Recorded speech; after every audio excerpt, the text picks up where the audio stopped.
2019 నుండి 2014 వరకు ఆంధ్రప్రదేశ్ రాష్ట్రంలోని చిన్న గ్రామం నుండి ప్రపంచవ్యాప్తంగా ఎక్కడ గంజాయి దొరికినా కూడా, ఎక్కడ డ్రగ్స్ దొరికినా కూడా, ఎక్కడ మత్తు పదార్థాలు దొరికినా కూడా వాటి మూలాలు మాత్రం ఖచ్చితంగా ఆంధ్రప్రదేశ్ రాష్ట్రంలో, దాని వెనక మాత్రం ఖచ్చితంగా వైఎస్ఆర్సీపీ పార్టీకి సంబంధించినటువంటి నాయకులు లేదంటే వారి యొక్క అధికారాన్ని అడ్డం పెట్టుకొని చేసినటువంటి వ్యక్తులు బయటపడటం, అదేవిధంగా దొరకటం జరిగింది.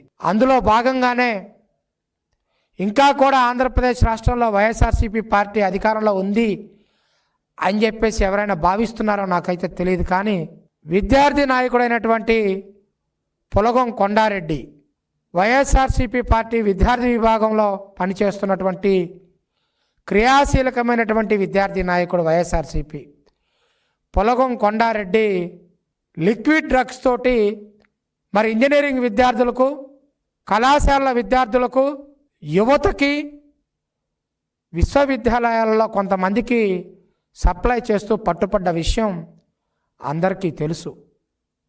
మరి ఒక పక్కన వైఎస్ఆర్సీపీలో విద్యార్థి నాయకులు, అదేవిధంగా యువజన నాయకులు కేజీలకు కేజీలు, క్వింటాళ్ళు మత్తు పదార్థాలు, డ్రగ్స్, అదేవిధంగా గంజాయితో దొరుకుతూ ఉంటే నిన్నటికి నిన్న వైఎస్ఆర్సీపీ పార్టీ జగన్మోహన్ రెడ్డి మరి తాడేపల్లి ప్యాలెస్లో డ్రగ్స్ మీటింగ్ పెట్టాడు.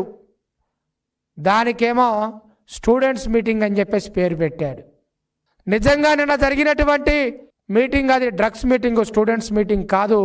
ఆ మీటింగ్కి హాజరైన వాళ్ళందరూ కూడా డ్రగ్స్ వాడేవాళ్ళు, డ్రగ్స్ అమ్మేవాళ్ళు, డ్రగ్స్ సప్లయర్సు, అదేవిధంగా డ్రగ్స్ డిస్ట్రిబ్యూటర్సు, డీలర్స్ తోటి సమావేశం జరిగింది. నిన్న ఆ మీటింగ్లో ఉన్నటువంటి వ్యక్తులందరూ కూడా రౌడీ షీటర్లుగా ఉన్నారు. అనేక రకాలైనటువంటి మత్తు పదార్థాల సప్లైలో ఉన్నారు, గంజాయి కేసుల్లో ఉన్నారు, డ్రగ్స్ కేసుల్లో ఉన్నారు. గంజాయి సప్లై చేసే వాళ్ళతోటి, డ్రగ్స్ సప్లై చేసే వాళ్ళతోటి, మత్తు పదార్థాలు సప్లై చేసే వాళ్ళతోటి మీటింగ్ పెట్టి, డ్రగ్స్ వింగ్తో మీటింగ్ పెట్టి స్టూడెంట్ వింగ్ అని చెప్పేసి పేరు పెట్టుకున్నాడు జగన్మోహన్ రెడ్డి. ఆ యొక్క మీటింగ్ పెట్టుకున్నటువంటి విధానం చూసి ఆంధ్రప్రదేశ్ రాష్ట్రంలో ఉన్నటువంటి యువత విద్యార్థులందరూ కూడా జగన్మోహన్ రెడ్డిని జోకర్గా చూస్తూ ఉన్నారు. ఇవాళ లోకేష్ బాబు గారు మరో పక్కన 2024లో అధికారం వచ్చిన కాడ నుంచి రాష్ట్రానికి పరిశ్రమలు తీసుకురావాలి, పెట్టుబడులు తీసుకురావాలి, వచ్చేటువంటి పరిశ్రమల పెట్టుబడుల వల్ల ఉద్యోగాలు రావాలి, ఉపాధి కల్పించాలి, విద్యార్థులు చక్కగా చదువుకోవాలి, నిరుద్యోగులకు ఉద్యోగాలు ఇవ్వాలి అని చెప్పి ప్రైవేట్ రంగంలో, అదేవిధంగా ప్రభుత్వ రంగంలో ఉద్యోగాల కోసం దేశ విదేశాలు తిరిగి కాలుకు బలపం కట్టుకొని లోకేష్ గారు పరిశ్రమలు తీసుకొస్తూ ఉంటే జగన్మోహన్ రెడ్డి ఏమో ఒక డ్రగ్స్ మాఫియా పార్టీగా వైఎస్ఆర్సీపీ పార్టీని మార్చి యువశక్తిని, విద్యార్థి శక్తిని 2019 నుంచి 2024 వరకు మోసం చేసింది కాకుండా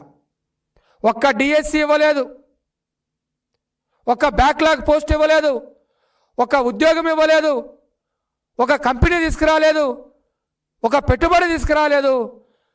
కానీ గ్రామం నుండి రాష్ట్ర రాజధాని వరకు కూడా పట్టణాల మధ్యలో, గ్రామాల మధ్యలో, అదేవిధంగా విశ్వవిద్యాలయాల మధ్యలో డ్రగ్స్ మాత్రం యథేచ్ఛగా జరిగేది. డ్రగ్స్ కాదు, గంజాయి కాదు, మత్తు పదార్థాలు కాదు, చివరికి మద్యాన్ని కూడా నకిలీ చేసి ఆంధ్రప్రదేశ్ రాష్ట్రంలో అనేక వేలాది మంది ప్రజలు చనిపోవడానికి వైఎస్ఆర్సీపీ పార్టీ కారణమైంది నిజం కాదని చెప్పేసి నేను జగన్మోహన్ రెడ్డిని ప్రశ్నిస్తా ఉన్నా. Please subscribe to Leo news for more videos.